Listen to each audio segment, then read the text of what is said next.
రోజుకు loan apps దారుణంగా శృతి మించిపోతున్నాయి. వెంటపడి మరీ లోన్ ఇస్తాము అంటూ ఆకర్షణీయమైన ప్రకటనలు.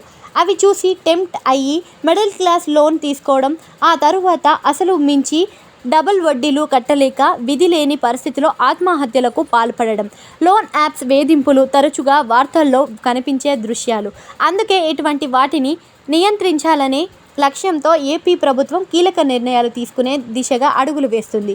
లోన్ యాప్ సంస్థల ప్రకటనలకు ఎవరు ఆకర్షితులై కాదంటున్నారు. ఇంకా ఏపీ హోంశాఖ మంత్రి వంగలపూడి అనిత ఈ మధ్య లోన్ యాప్స్ కారణంగా చాలామంది ఆత్మహత్యలు చేసుకుంటున్నారని, అటువంటి పరిస్థితి తెచ్చుకోవద్దన్నారు.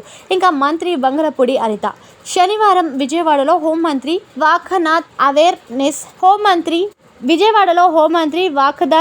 అవేర్నెస్ కార్యక్రమంలో పాల్గొన్నారు. ఇంకా ఈ సందర్భంగా ఆమె లోన్ యాప్స్ ఆగడాలపై ప్రత్యేకంగా మాట్లాడారు. లోన్ యాప్స్ నిర్వాహకులకు ఎక్కువ శాతం మోసకారులే ఉన్నారని అన్నారు. ఇంకా పైగా వీరు పెరిగిన సాంకేతికతను తెలివిగా ఉపయోగించుకుంటున్నారన్నారు. ఇంకా కొన్ని సందర్భాలలో ఓటీటీ నెంబర్లు కూడా తీసుకొని మన బ్యాలెన్స్ను తెలివిగా దోచేయాలనుకుంటున్నారని కూడా చెప్పారు. అసలు డబ్బులు మన నుంచి ఎప్పుడో రాబట్టేస్తారు. వడ్డీలు, చక్కెర వడ్డీలు, అలానే అసలు అనుకుంటూ వాటిని 2-3 ఇంతలు వసూలు చేస్తున్నారు. ఎక్కువగా మధ్యతరగతి వారిని టార్గెట్ చేస్తున్నారు వీళ్ళు. లోన్ కట్టడం కాస్త లేట్ అయితే చాలు వారి బంధువుల ఇళ్లకు సమాచారం ఇచ్చేస్తూ ఉంటున్నారు.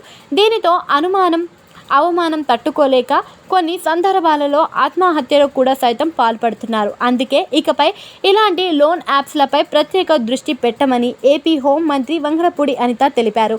ఇంకా ప్రతి జిల్లాలోనూ సైబర్ సెల్ ఏర్పాటు చేస్తామని హామీ ఇచ్చారు.